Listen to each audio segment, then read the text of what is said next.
السلام علیکم، آپ دیکھ رہے ہیں مبشر لقمان یوٹیوب چینل۔ میرا نام مبشر لقمان ہے اور الحمدللہ الحمدللہ الحمدللہ جتنا بھی ہم اللہ کا شکر ادا کریں کم ہے۔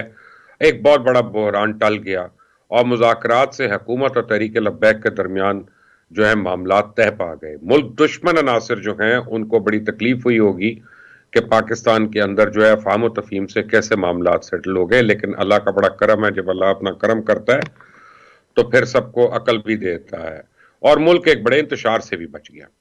صورتحال تو اتنی سنگین ہو گئی تھی کہ ملک کی سلامتی کی خاطر تمام علماء مشائخ اور حکمت والے لوگ جو ہیں وہ اس بحران پہ قابو پانے کے لیے میدان میں آ گئے اور سب نے اپنی اپنی دانش کے مطابق، اپنی اپنی تعلیمات کے مطابق اور یعنی بردباری کو سامنے رکھتے ہوئے انہوں نے بڑی افہام و تفہیم سے ان معاملات کو تبدیل کیا، اور سب سے بڑی بات ہے جوش جن باتوں پہ آیا ہوا تھا ان کو ہوش میں تبدیل کر دیا۔ سو ویری گڈ، اس میں علماء کا بڑا پازیٹیو رول ہے، حکومت کی تعریف ہے کہ انہوں نے اس میں کوئی لچک دکھائی اور دونوں طرف سے ایک معاملہ طے ہو گیا۔ یہی حل بھی تھا، اور یہی معاملہ اگر حکمت عملی سے ڈیل کیا جاتا پہلے دن ہی تو شاید لاہور سے آگے تک نوبت نہ آتی، لیکن جو میں نے پہلے دن کہا کہ عثمان بزدار اور پنجاب کی حکومت جو ہے ان کی حکمت عملی غالباً یہ تھی کہ اپنے اوپر سے نکال دو، بٹ اب میں اس پہ نہیں کچھ کہنا چاہتا۔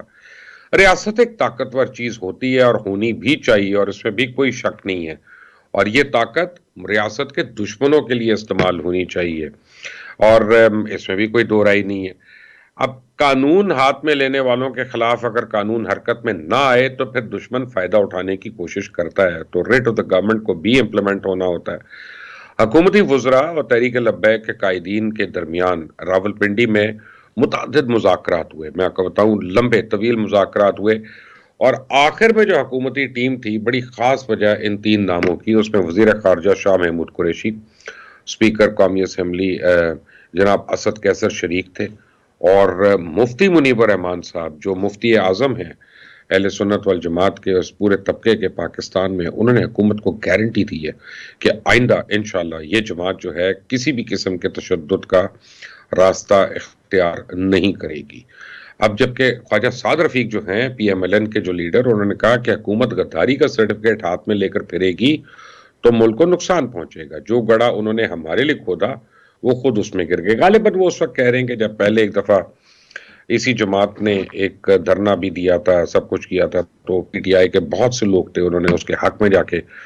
دھرنے کے حق میں اور اس لانگ مارچ کے حق میں باتیں کی تھیں، اس وقت پی ایم ایل این کی حکومت تھی۔ اب مفتی منیب الرحمان نے کہا کہ میں قوم کو بتانا چاہتا ہوں کہ آج پاکستان اور اسلام کی فتح ہے، اور الحمدللہ الحمدللہ الحمدللہ، میں تو یہی بار بار کہوں گا کہ اللہ کا کرم ہے۔ یہ مذاکرات وہ کہتے ہیں جبر اور تناؤ کے ماحول میں نہیں ہوئے، اگر اور مفتی منیب الرحمان صاحب کی بات سے یعنی کون انکار کر سکتا ہے، بہت ہی بزرگ اور ہماری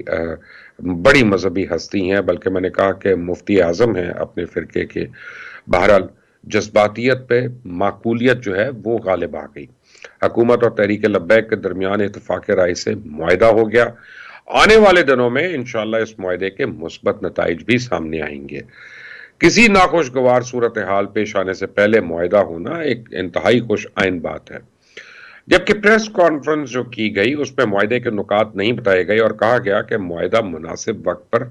سامنے آ جائے گا، یا جتنی بھی نکات ہیں وہ سامنے وقت پہ سامنے لائی جائیں گی۔ ٹھیک ہے، کوئی بات نہیں، میں تو سمجھتا ہوں اس وقت جو ہے ڈیفیوز کرنا وہ زیادہ امپورٹنٹ ہے، بجائے اس کے کہ میں یا کوئی اور ایک ایک نقطے کے اوپر اپنی اپنی عقل کے مطابق رائے دیتا رہے۔ بہرحال مذاکرات میں حکومت کی جانب سے آپ یہ دیکھیں کہ اسد کیسر، شاہ محمود قریشی اور علی محمد خان یہ شامل۔ مفتی منیب الرحمان نے گارنٹی لی ہے کہ تنظیم آئندہ سیاسی جماعت کی طرح قائم کرے گی اور بالکل بھی آپ کو اس سے کوئی تکلیف نہیں ہوگی۔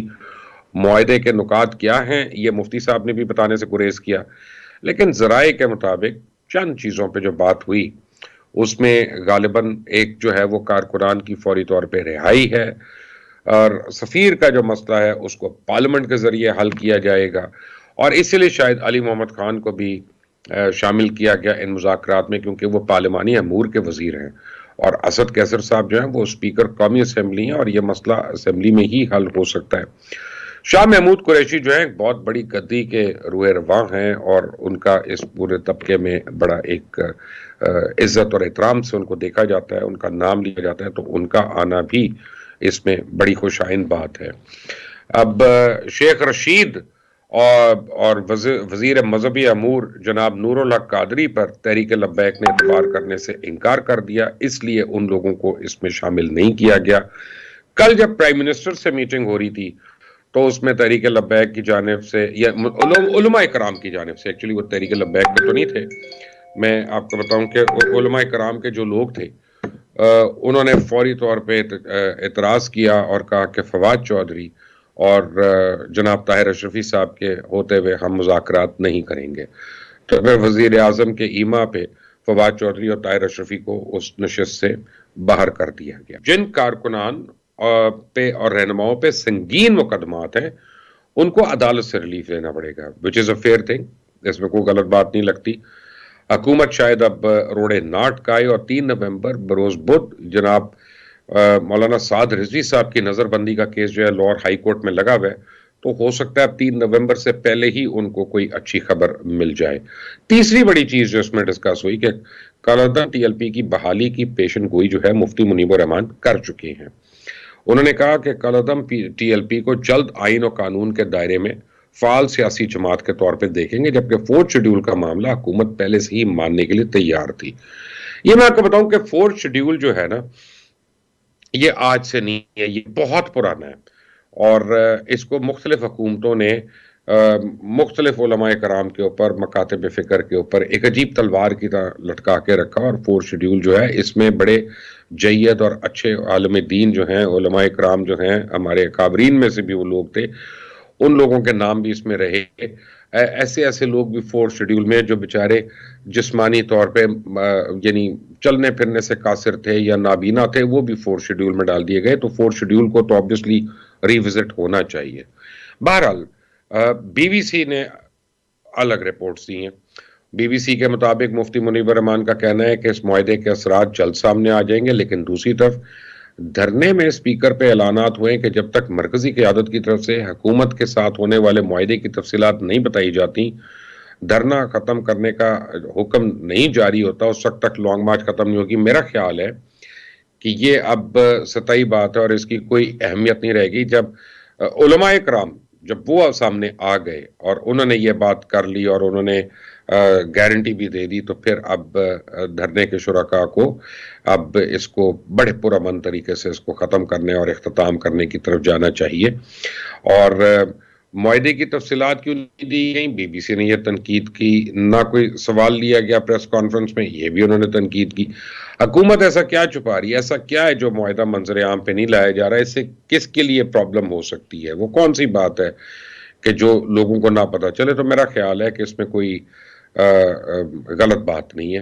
بہت سے معاہدے ہوتے اور جو افہام و تفہیم سے ہوتے ہیں، اور ضروری نہیں ہوتا کہ اس کو ہر وقت سامنے لایا جائے تاکہ نہ حکومت کو شرمندگی ہو نہ کسی اور کے لیے سبکی کا باعث بنے۔ اس لیے میں کہہ رہا ہوں کہ جو چیز حل پا جائے اس کے اندر نقطے ڈھونڈنا، روڑے اٹکانا، یہ کوئی عقل کی بات نہیں، دانش کی بات نہیں ہے۔ دوسری طرف آپ کو پتہ ہی ہے کہ جس طرح سے وہ مارچ کو روکنے کے لیے جس طرح کے اقدامات لیے گئے ہوئے ہیں، کنٹینرز لگے ہوئے ہیں،